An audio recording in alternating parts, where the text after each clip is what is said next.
Hey everybody, Healthy Prepper here with a new little stockpile slash prepper pantry project here.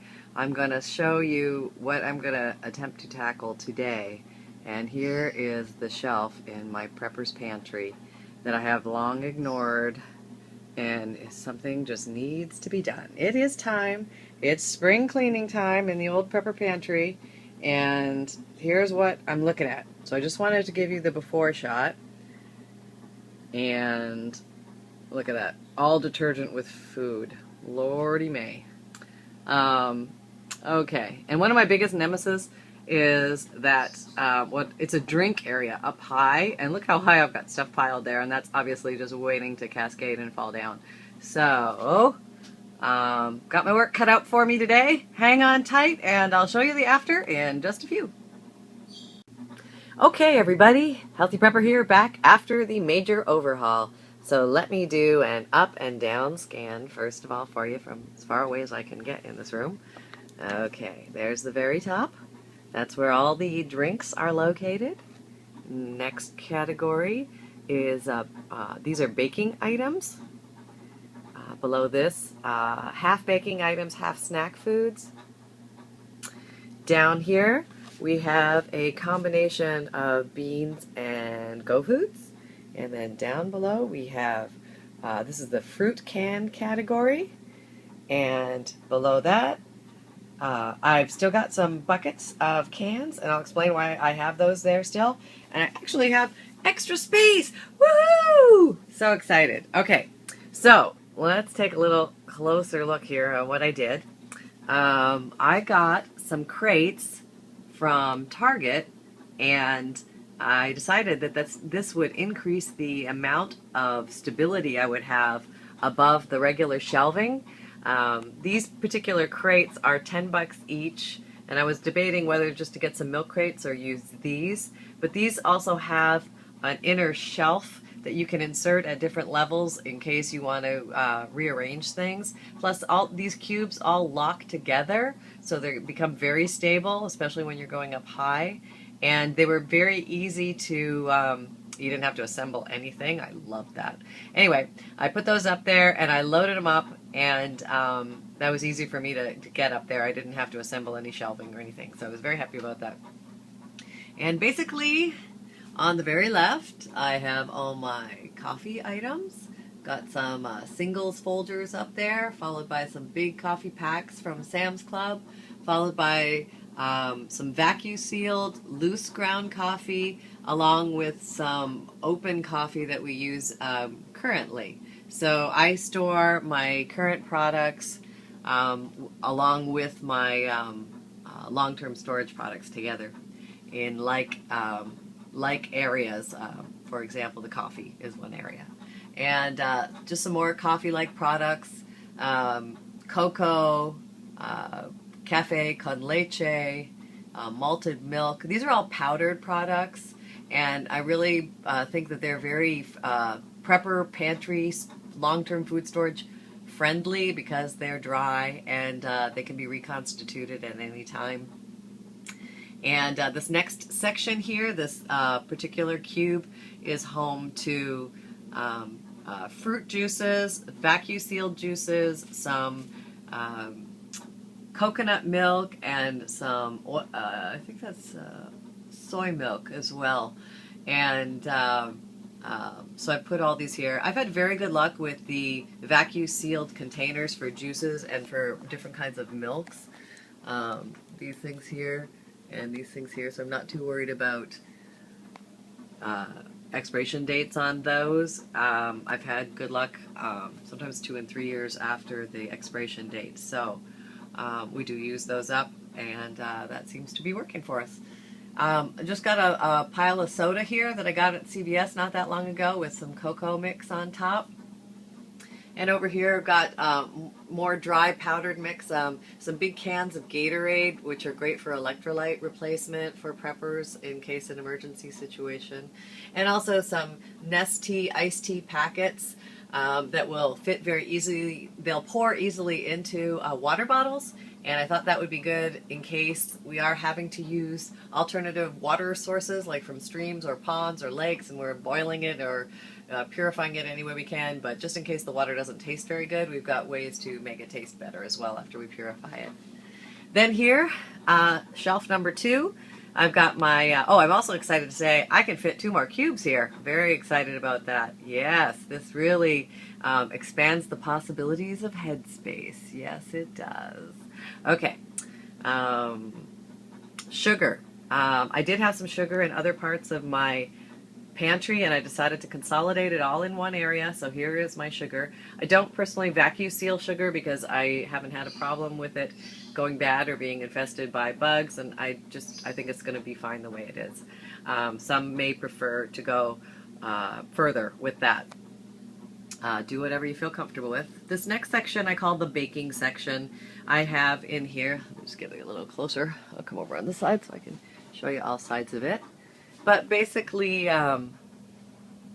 here's my puddings and jellos, and anything that faces to the side, I tried to put the label of what it was so I could see. Like, for example, here's strawberry jello, orange jello, vanilla pudding. That's more vanilla pudding. And then when you come around to the front, we've got banana pudding and chocolate pudding, things like that.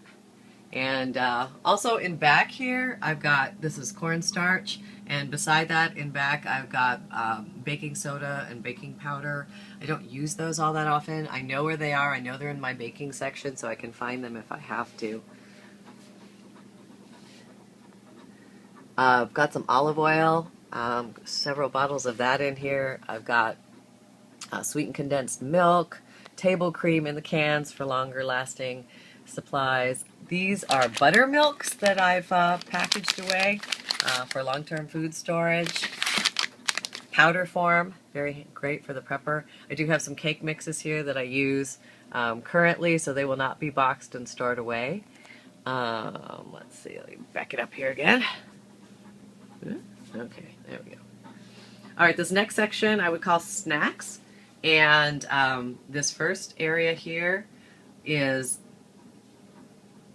granola bars, and there's some of those wonderful CBS granola bars, which I personally like. Or I guess they're fruit and nut bars, and these are some Nature Valley protein bars, things like that. Almond bars, very good for daily consumption. So these I actually leave out. These are actively being eaten, so they're not prep boxed, and they're easy access. Little cookies up there on top, dangerously easy access. Oreos, gotta have them.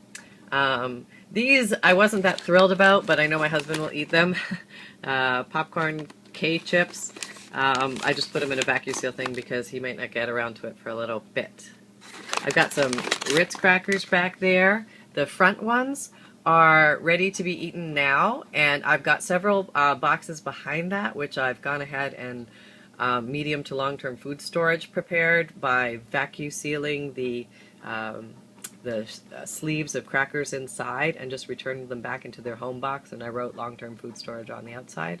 And same thing with the wheat thins. I went ahead and vacuum sealed those and put those away. So the stuff is, instead of rotating constantly, this way I put long-term food storage stuff in the back, and then I put the stuff that we're going to use closer to the front or the sides, the more accessible places, so it's easier to get at. All right, this next section, a little bit of a combo here, but these are the vacuum sealed granola bars and fruit roll-ups and things like that. I bought a ton of those about a year or two ago, and I just went ahead and vacuum sealed all of them, and I'm very glad to say they've stayed vacuum sealed, and I'm not worried about the expiration dates on those. I'm only going to be breaching these in case of absolute emergency, so those are good to go. Full of energy, powerhouse food. Good stuff to have in case of any type of apocalyptic pinch. Okay, the next section is back to a baking section. I've got the sugar up above it, and now I've got the vacuum sealed flour below. This method has really worked well for me. I've gotten some good deals on flour, the little, these size sacks, and I had lost a lot of flour before when I left it unprotected in these sacks, to flower bugs and things like that. And I vowed that I didn't want that to happen again, so I went and vacuum sealed all the remaining packs. A lot of these I had put in the freezer for 3 days and then pulled them out, let them thaw, so that would fracture any bug eggs that might be inside. And then after they're really dry, go ahead and vacuum seal them down. And I even threw an oxygen absorber in just to be doubly sure. But so far, all of them have maintained their vacuum seal. I'm very excited about that. I try not to move them around too much because I don't want anything to poke through unless I'm absolutely using it. But this way, instead of going into a big 5-pound bag, or not, big 5-gallon bucket of flour, I can just go into one little bag and I can grab this and use this as I need it. So that's helpful. And I just put some salt here because kind of a baking item and I didn't have room for it elsewhere. Okay, so, oh, also up here I just put some, this is sort of baking. Go Foods makes some whole wheat bread. It's long-term food storage, survival food, and I just put that with the baking things, so I know where that is. Okay, now next.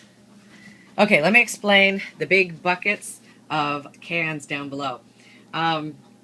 Cans are, I always have a quandary with the cans, and I've thought of many different ways of storing them, but I gotta do what works for me, and right now, these buckets down here do work very well. I can easily pull them out and just rummage through and find what I need. They were packed too tightly and too highly before, so what I did was I removed something that was taking up a lot of space in those buckets, and that was beans. I had a lot of beans, and you know, preppers love their beans, so beans are a good thing, but I decided to pull them out and separate them from the rest of the pile down there, because that way I could easily access the beans and I could see all the different kinds that I have. I tried to put the labels facing out so I could see on the side, and then I just kind of mixed them up on the inside. There's all sorts of different kinds in there. But I know where they are. I don't have to really rummage very hard to find beans if I need them. And this allowed me a lot more space in the buckets down below, so I could find the mixed vegetables and beets and corn and peas and things like that that are down there. I don't have to weed through so many beans to find them. So that's what I did. I segregated my beans. And I know we'll eat them too, so that's not a problem. Here's my next section, is my little active Go Foods section. This tray is actually just, it's actually a drawer from one of those plastic bin things, but it worked perfectly for my Go Foods, which is the long-term food storage survival food.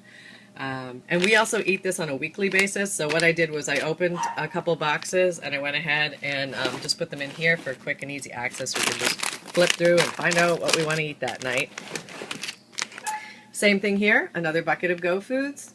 And then on the end here, some of the Go Foods items have pastas and different things that go with those packages. So I just put a pile of those here for easy access. And no barking! Mama's recording. Thank you. Okay, so down here we've got the, this is the shelf o' fruit. Yes. There's a lot of it. It's all canned, and it's probably going to stay this way. I find that because it takes up so much space, it's just more efficient for me to know where all the fruit is, and I can go ahead and find the type of fruit when I need to. It's not that much rummaging for me, but I've decided to keep all my canned fruit on this one shelf. That just seems to work best. Or fruit-like things, you know, raisins and that. Yeah. Little cans back there. Okay. And down below, last but not least, are my buckets. And like I said, I've just got different types of vegetables in here, in mixed mush. I sort of know what's in there so I can find things easily. There's enough room in there I can ferret around and find what I need. And again, very excited, I do have some extra storage space down here. Got some salt back there. I always think you need salt. And strangely enough, I use this little CD holder to hold a bunch of salt. There we go. So that was my project for the day. I hope you like it, or maybe got some ideas here, or if you see any ideas that you think I'm missing, please share with me. I'm always open to hearing new ideas. Always trying to figure out the best way and the most efficient way to store our goodies that we collect for any future emergency we may need to help feed our families, friends, or community. So there you go, folks. That's what Healthy Prepper did today. Take care, everyone. Happy and healthy prepping.